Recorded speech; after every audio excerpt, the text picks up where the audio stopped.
We'll see if I can get through an episode without coughing. 45 minutes, no coughing. Well, chance would be a fine thing. Chance would be a fine thing indeed. But I'd like to welcome everyone back to another episode of Tell Me Where I'm Going Wrong, a podcast where two exes who are still good friends talk about politics, entertainment,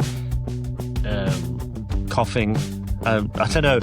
Whenever I do this, I always think about the last thing we spoke about or did before I start it. And so I just say whatever the last thing we said was. So coughing. We're talking about coughing. I'm Sean and that's Josh. How are you, Josh? Hi, Sean. I'm fine, thank you. I'm doing much better than I was last week. Thank you, everyone, by everyone, I just mean Michelle and Theo. Thank you for your concern and tips. And I've still got a post-infectious cough, is the medical term I've been told. But I'm feeling a lot better, thank you. How are you? What sort of post-infectious cough, which can last up to 6 weeks, apparently. Okay. Well, that's something to look forward to.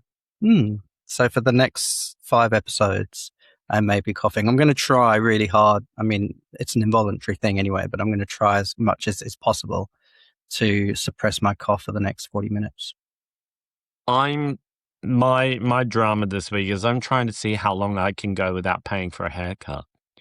And you can't, I don't know if you can really tell, but it's starting to like creep over my ears. My beard is getting long.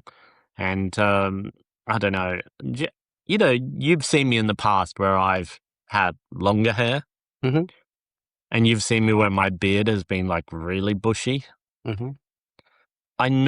This is about as long as it gets for the last few years. I don't like it to go any longer than that. Mm-hmm. If you left your beard to grow long, how long would it grow and how long would it take to get long? My hair grows very quickly, so I have to get my beard trimmed at least sort of every 3 weeks, maximum. Yeah. Minimum, sorry. Yeah. So I don't know. I've never tried growing my beard very long. I don't like it when it gets really bushy and scraggly. It just makes me look a bit sort of disheveled and a bit odd. I really don't think I would like to have one of those long beards that come right down. You know how some guys have got them coming down to like their bellies and like, is that a bit gross? Like, why does that repulse me? What is that? It would be like that? carrying a cat around with you all day, you know, it would just be, or a raccoon. It just doesn't appeal, but I suppose it happens gradually, doesn't it? So I suppose over time, people get accustomed to it. Yeah. It would be really hot and uncomfortable, I would imagine.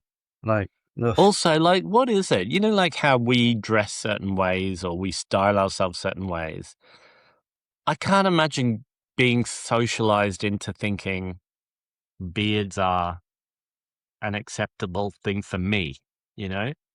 Yeah, but if you'd grown up in a culture where that was the norm, if you'd grown up in with a gang of, I don't know, Hell's Angels or something. Hell's Angels. Well, I forget where Hill and I were the other day, but I saw someone that, you know how certain subcultures have like real uniforms and you look at someone and you just make a bunch of assumptions about the way they're dressed. Like, what are some of the most obvious subculture looks? So, well, like the one that springs to mind is that rockabilly.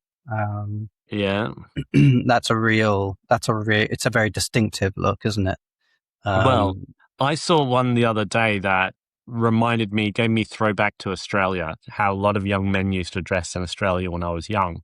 This guy walking around London it was here near the Barbican. He was walking through the Barbican. He had a Metallica t-shirt on, but it was tucked in and he was wearing like cargo or, you know, like military style cargo trousers that had all the pockets, but they were black. And he had the Metallica t-shirt tucked into that with a belt on and sort of combat style boots. And then he had his long hair slicked back into a ponytail and he had like a beard. And it's such a stereotypical look. Like, you make so many assumptions based on somebody like who dresses like that. And you see it so much in Australia. Like, growing up, there were so many young men who dressed like that. I can't picture it, to be honest. Like, I can't match like shirts tucked in and ponytails, and I just can't like what kind of like subculture would he belong to? Well, it's like metal, or like heavy metal.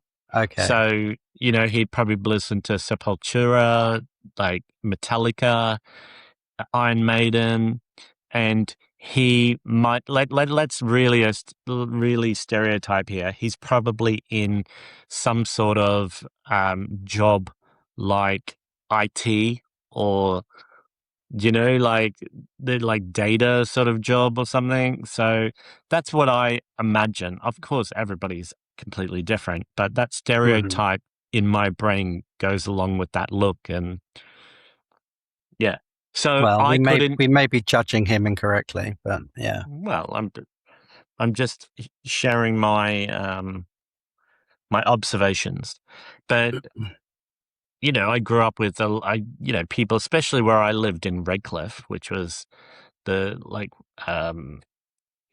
the seaside town in Australia where I grew up. I spent a lot of my youth. Hmm. A lot of people were into that sort of music, like AC/DC, Metallica, uh, like heavy metal music or metal music, and would dress like that and would wear the band t-shirts and have longer hair and beards. And so it just makes me think of that growing up. Was that not sort of a look in London? Um, I feel like people into metal, like metalheads, maybe had a slight. Yeah, they would always have like dyed black hair. Um, not so much in a ponytail. Maybe it would just be like long, loose, greasy. I mean, talk about stereotypes. Um, and like a long leather coat or something, or I don't know. I mean, this is just it's so cheap, isn't it? It's Well, like so kind of like what is it? Silent Jay and Silent Bob, or whatever, Silent Bob. Yeah, mall rats, that kind of look. Like in the yeah. Jay and US, it would Silent kind of Bob. be like Slacker. Or what's that? Mm. What's that song that I forget who sings it, but Teenage Dirtbag? Oh yeah. That's Um, about that sort of subculture. That's about people who are into that. yeah, And yeah. why? I've heard an interview with that guy who wrote that song, Brendan, who's the lead singer of that band. Can you remember what Mhm. they were called? That band? Not off the top of my head. My attempts to suppress a cough are not going well. Just excuse me for a second. Okay. Well, for anyone still paying attention to my story, that band I've just remembered was called Wheatus. Weedus. Is that what you Yeah, just said? Oh yeah, yes. yeah. I was And putting my headphones back on, it was like, oh, it's Weedus. I just remembered. so Wheatus, and they had a really huge hit called Teenage Dirtbag. And I can't remember the guy who was the lead singer who wrote that song. The story he was telling about how they came up with the name, like Dirtbags, like it was about young men and teenage boys who were into like metal music. They were called Dirtbags. That was Okay. their sort of subculture, their genre of person. And so, he wrote this song when he got older called Teenage Dirtbag. Isn't Um, don't Magic Dirt refer to their fans as dirtbags? Am I imagining that? Maybe I can't I'm sure remember I've that. seen that on their social media posts, like Yeah, dirtbags. it could be, but yeah, in the US, like that, in certain cities, the young men were referred to as dirtbags. But Okay. anyway, I don't even know. Oh, we started talking about beards, and then we Mhm. went into this like So, massive. talking of beards, this is maybe the first. I mean, last week it was quite visible, but this week it's even more so. Like, I haven't dyed my beard for about a month, and it's really showing a lot more grey now than it would normally. So I don't know. I don't mind it, but But look I how don't know. grey I am. Well, Like, yeah, but that's a whole I different level, isn't it? yeah, this But is because I like. don't really have grey hairs on my head, I mean, I've got a few, but because I bleach my hair, it doesn't show. So I don't know. I'm deciding whether or not to dye my beard again or Would just you ever leave it. not have a beard anymore? Because you used to for years not have a beard. No, I was thinking about it recently. I was like, should I just shave it all off? But a beard hides a lot. So I'm a bit scared to shave it off completely. Because she's just a middle-aged dirtbag baby. Hmm. Yeah, Um, no, Sue, no. oh, talking about Sue. Have you seen the ads on TV? I haven't watched it because I don't have a TV license, but I've seen the ads on. I've, I have Well, the ad. it would be okay if you were watching something with ads without a TV license, because that wouldn't be BBC, would it? No. What I'm saying, this is a BBC show, so I've only seen adverts online on YouTube that Oh, for people are, that show. or on social media, people are sharing. Hey, this is funny. There's a new comedy show. Would help if I could remember it, but it stars Diane Morgan. You know the Oh comedian yeah, Diane yeah, Morgan, yeah. I've seen the trailer for it. Yeah, and it's called Android. yes, And she plays an android or a robot servant helper. But the clips I've seen on social media is her character gets stuck in saying the name Sue. yeah. And it's so funny. I think of like you and Anna every time I see it because she says Sue 3 times and almost like a stutter, like Sue, Sue, Sue. And it's so hilarious. And I was thinking about that story you told of that time where you and Anna went to the theater to see Abigail's Party and you God. were like screaming, crying, like in your seats because of Yeah, the I Sue. was like I'd gone bright red. I was like literally shaking with laughter, like tears streaming down my face. So, um, yeah, there'll be a lot of that when Anna and I go to Dollywood in October. Oh, There'll be a lot of hysteria, a lot of Sue hysteria. well, Sue, that'll be a lot of fun. Well, what's not a lot of fun? Not a lot of fun is the amount of people that are seemingly dying recently. I know it's one of our favorite topics. One of our favorite sections on the pod is to recap celebrity Well, deaths. I wouldn't say it's our favorite, but it just seems to crop up a lot. And I was thinking about it the other day about celebrity deaths and how I feel that because of the way that our consumption of media has changed and how we are exposed now to just seemingly infinite amounts of media, like Oh yeah, even with all the time in the world, you could not watch every TV show. You probably couldn't even watch every English language TV show in the world if you had the time. Like there is no, literally too of much. course not. Yeah, Even if you did double speed playback and everything, like it just isn't enough yeah. time. And so I do think that as we get older and as younger generations get older, more and more people who they've grown up with through media consumption are going to die. Whereas probably 50 years ago, there weren't that many sort of, celebrities, for lack of a better term, or well-known people in the world because it was a less globalized, less media rich, or maybe media over heavy society. And now it's so different. But So, you're right. Like more people are becoming well known. I'm hesitant to use the word famous because yeah, there's a lot of people who are just known, but I don't know if they're famous. yeah, So you might hear about like an R&B singer or a K-pop star or somebody who was a voiceover actor and they're just known. And because we're so chronically online as a society, we just hear about all of this information that half a generation ago would have just passed us by and we would never mm, have known. Like you think of all of the famous voice actors that voiced cartoons or famous journalists or politicians, or everything that have died in our lifetimes. yeah, We are only hyper aware of these things in the last, 10 years or so. yeah, yeah. And, and Um, can I just go off on a tangent quickly? mm, I know we had as long as we get back to death. Okay, well, everything leads back to death ultimately, doesn't it? Yeah. But just speaking of K-pop, did you see the news that the Grammys have introduced a couple of new categories and that BTS are boycotting the Grammys this year, or next year, I should say, because of that? Like, what were your thoughts? Or I mean, you know about the story, right? You've seen it. Yes, because I'm chronically online. I've Mm, read about it. I've actually seen the headline about 17 times this morning. I'm not even mm, joking. And so, yeah, the Grammys started a new Asian pop or Asian music category, or a couple of them. And mhm. BTS as a group or their management have said, hey, we object to being, put into just an Asian music category. We want to be recognized in the broader fields, the main categories. We think we deserve that, and so we're boycotting. Mhm. We're withdrawing our music from the right to be nominated. What are your So thoughts? I think it's legitimate. I mean, things like we've spoken about it before. Things like the Grammys are quite nonsense, aren't they? Like they're quite ridiculous. You think of you're trying to say that out of all of the music that was written and recorded and released this year, this past calendar year, that these 5 albums or 7 albums are the best. I mean, it's just ludicrous to think that.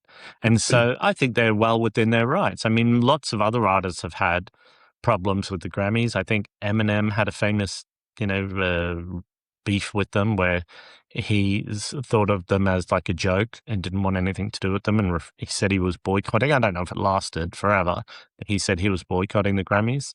I think it's completely fine. I don't Yeah. think people, especially when you're being pigeonholed into like a specific like geographical or ethnic Yes, no cat geographic. Yeah. yeah Yeah. category. I think you're well within your rights to kick off about it.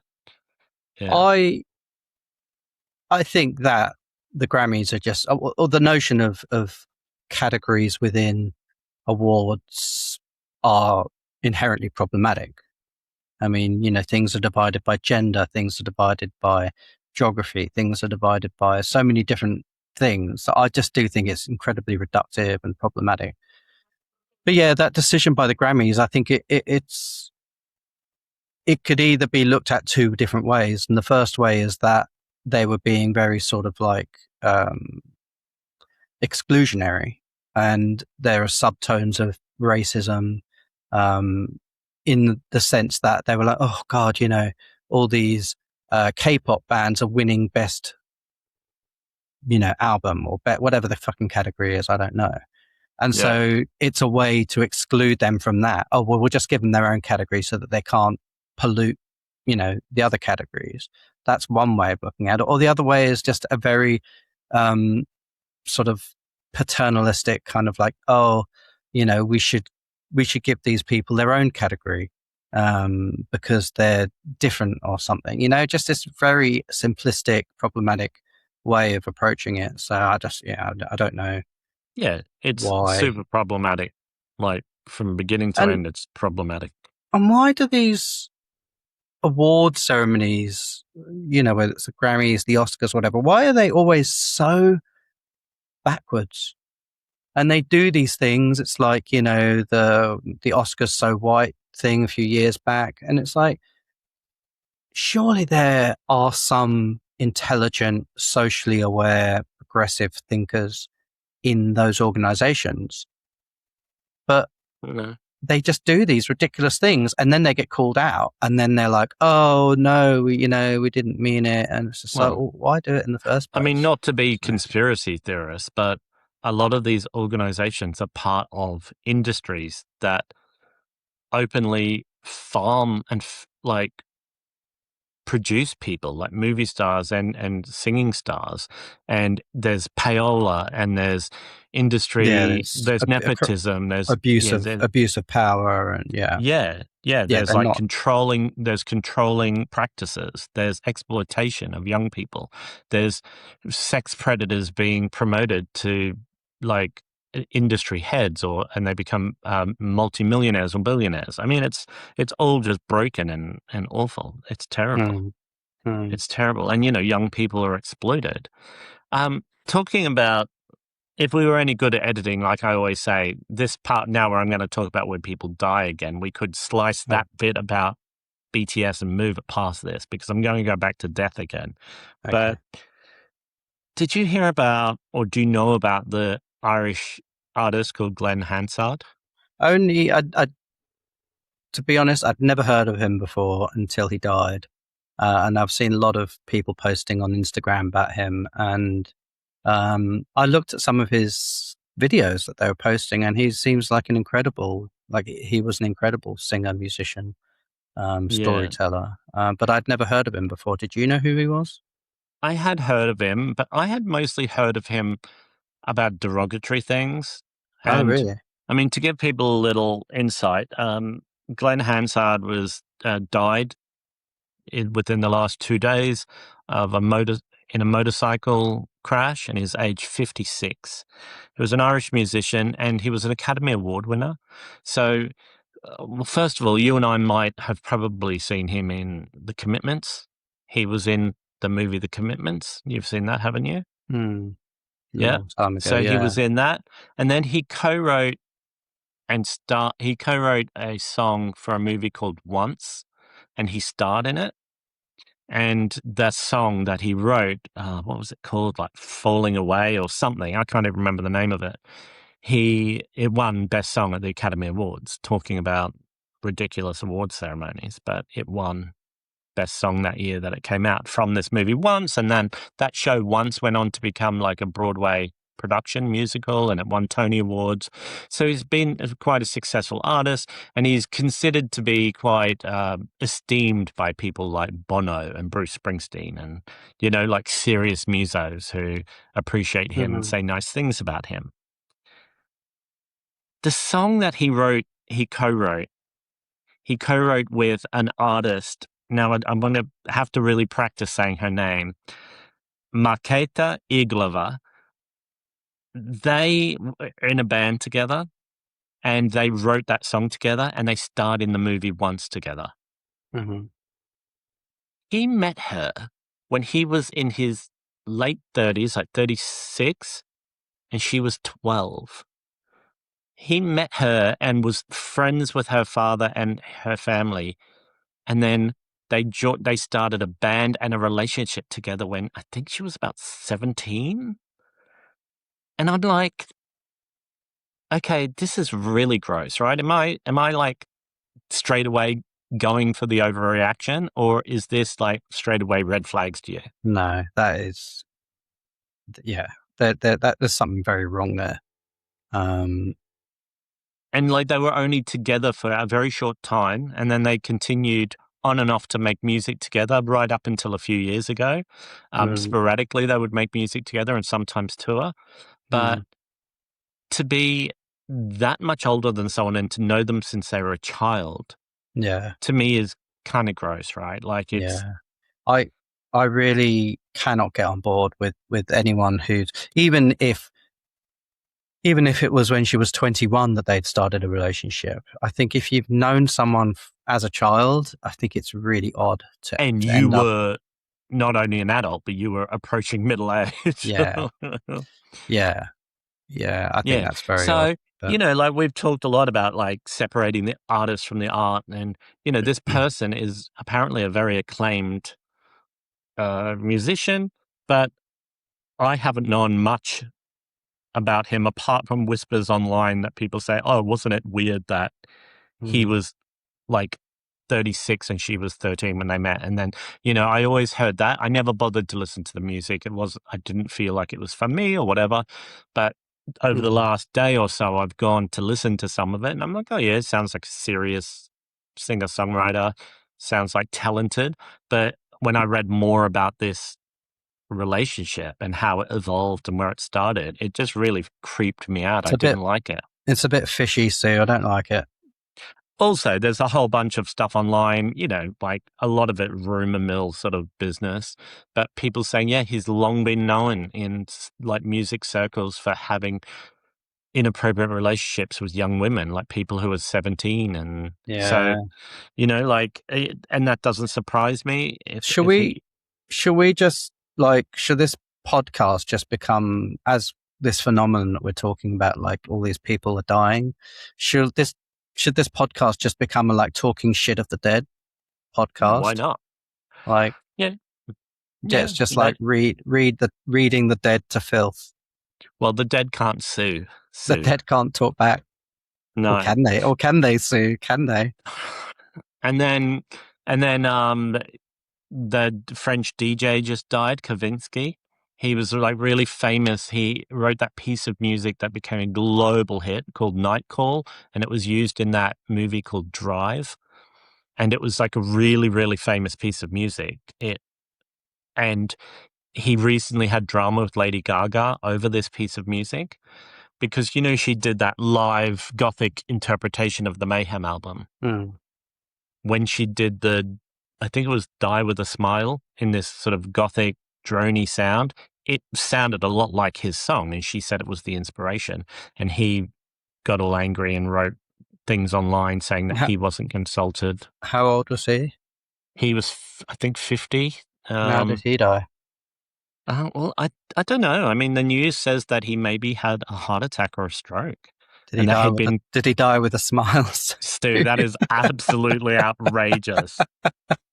That is, even for me, and I love stuff like that. That is outrageous. I apologize. Apologies to his friends, family, and to his spirit. Right. Anyway, but we did promise, well, to move on quickly from that, we did promise one of our regular viewers, Michelle, who also happens to be my sister, that we would talk about Bill Oddie, who is, you didn't realize it was somebody else who also died. When I spoke to you before, you was like, Bill Oddie dead. I saw she'd commented saying, "Can you talk about Bill Oddie?" And I was like, "Why does she want to talk about Bill Oddie?" Yeah, so Well, he died as well. That's what I mean. Everyone's dying, Sue. Everyone's dying. Bill Oddie, maybe a bit closer to what we would expect would be an age that you would die. He died at age 85. He died at an appropriate age. Well, yeah, for anyone who doesn't know, Bill Oddie is a UK TV host, comedian, bird enthusiast, environmentalist, comedian, and a singer and a performer. And he has been famous in the UK and around the world for as long as I've been alive, I think.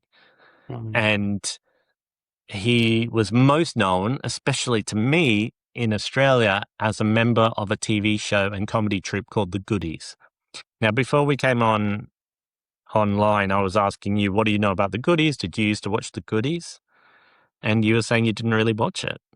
Never. I've heard of it. I've never watched it. I don't have any memory of watching it. Let's put it like that. I don't know what era it was. Was it early 80s? Well, maybe you're a little bit too young for it. Yeah, because maybe. it ran from 1970 to 1982. I mean, in there were some specials that fleshed it out. Yeah, I But was too young. But why also you wouldn't know it was that it never really got the reruns here that it did in other countries. So in Australia, but it was a British show, right? It was a British show. And it was very Monty Python-esque, like absurd comedy and skits and like ridiculous, absurd things happening, like a giant kitten attacking the city of London or, like just real slapstick sort of absurdist comedy. But when I grew up in Australia, there were certain shows that were on every day forever. And if they only had like 3 years of episodes, you would watch it Monday to Friday. And then when the TV station ran out, they would start it again from the beginning. And The Goodies was one of those. Monkey was another one. Do you know the show? Yeah, again, I'd never heard of it till I moved to Australia. And so it, like all of my childhood, The Goodies was on constant repeat all the time. And we would watch it at 6:00 every night, either that or Doctor Who or Monkey. When I was a little bit younger, it would be a lot more US shows like The Brady Bunch or Gilligan's Island. But The Goodies was something that I would know. If you put on an episode, I would say, oh yeah, this is this episode where this joke happens or this gag Who happens. else was in, like, was it a sort of a bunch of guys in it? Or it was three guys, Tim, Graham, and Bill.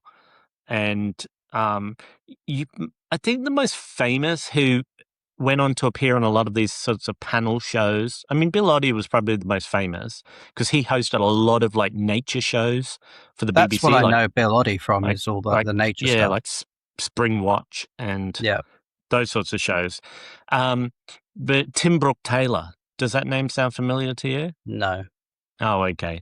Well, he was probably the second most famous. But The Goodies were so popular in Australia from being in reruns all the time that I think they reformed in 2005 and toured Australia. So I think we were living in Australia when they toured and did this multi-city tour of Australia. It went completely over my head, but... Yeah, well, Bill Oddie lived with a lot of depression. He had been very vocal about it. He had been hospitalized several times throughout his life. He would have serious bouts of depression. And what's another condition similar to? I forget. Bipolar. Yeah. I think he was diagnosed with bipolar, and he also had spoken about attempting to end his life in some of these, or at Oh, least one really? of these things. So it's incredible that he lived to be 85, if that's what a struggle he was having, and Mm, he was really had to work hard at it to get there. And yeah, so he was a big part of my childhood. Like I remember Bill Oddie. You think I was born in '74. For that first 10 years of my life, all I did at night was watch Doctor Who, The Goodies, and Monkey every day for years and years and years and years. And so, yeah, people in the UK don't seem to know the goodies. If you go into like, I don't know, tourist shops and there is all sorts of like Doctor Who memorabilia for tourists to buy or Harry Potter mm, stuff, or mhm. you never see any goodies stuff in the UK, do you? Like it's No. just not a thing. Whereas in Australia, it is so famous that if you went into years ago, if you went into the national broadcaster shop, like the ABC, which is Mhm. similar to the BBC, they would have retail stores. They would have goodies memorabilia to buy alongside Wow. Doctor Who. And so they were really popular. So I know that Michelle was a big fan of Bill Oddie and an appreciator of his work and his documentaries, and of course the goodies. Michelle's a few years older than me, and so she was ripe for that goodies era. Mhm. Um, so anyway, I think we've killed everybody off, like that we were going to talk about. I mean, so many other people. There was this guy that I was reading about today that died who was the tallest man of the country that he lived in. Like, I don't know where it was. I didn't write it down because it wasn't sort of notable for us, but he was like the tallest man in Ghana or somewhere, and that he died and he was the record holder. And I was like, what happens if you're the tallest person in a country? If you die, does the next person who's almost as tall as you, do they become notarized in the books as being now the tallest person alive in that country? There's what's the guy's name? Oh, it's on the tip of my tongue. He wrote Tales of the City. Armistead. Maupin? Armistead. Yeah, that's it. When I saw him a few years back, he was doing a book tour, and I saw him do a sort of live event, and he was talking about. I mean, it's far too explicit to tell on the podcast, but he was telling about a friend of his who was like the second shortest.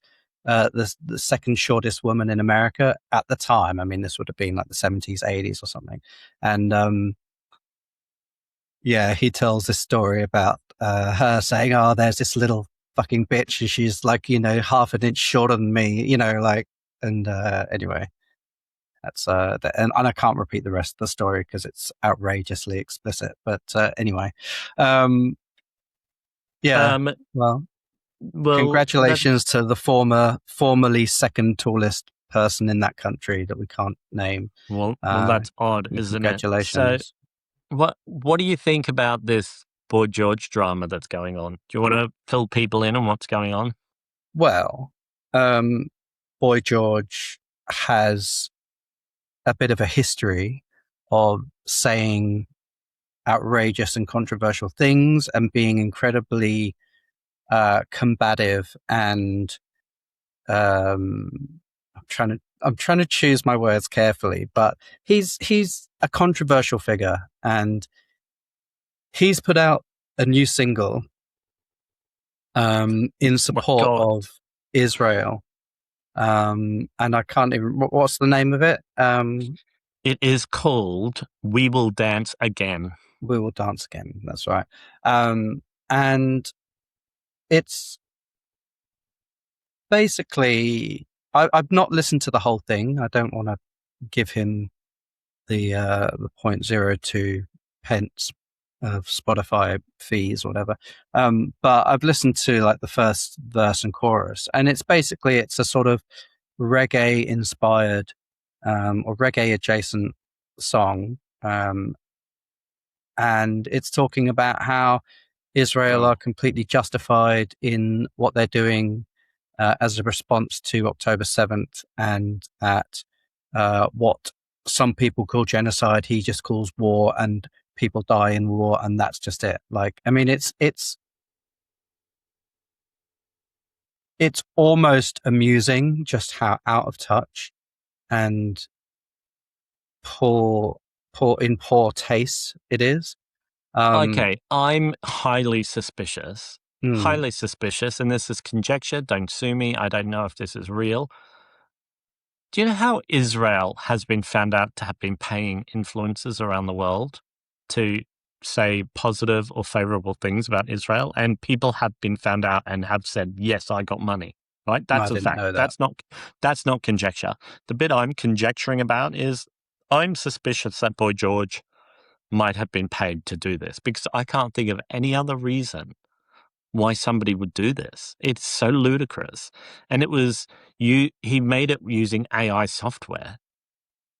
Like he Well, has come out and said, I used AI to make this. can And we he said can we this, also talk about? I mean, obviously the whole message behind the song is problematic, but can we also just talk about his delivery? Because I've not listened to a lot of his stuff in recent years, but the clip that I heard, like the first verse, first chorus, he's singing it with like a Jamaican accent, and well, I'm Culture Club used to always use a lot of like the beats and the rhythms and yeah, but I sounds don't of ever that. remember him singing with a Jamaican No, accent.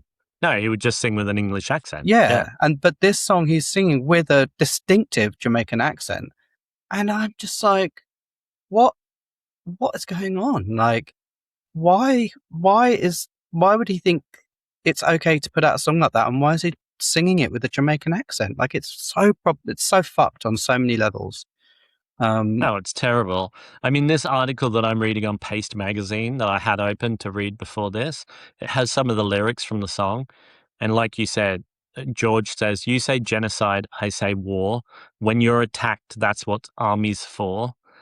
Um, we know you want to kill every last one of us, which is weird. He's not even Jewish, right? But Yeah. he's speaking as if he is. Young girls raped. He's just a Jamaican Jewish English white man.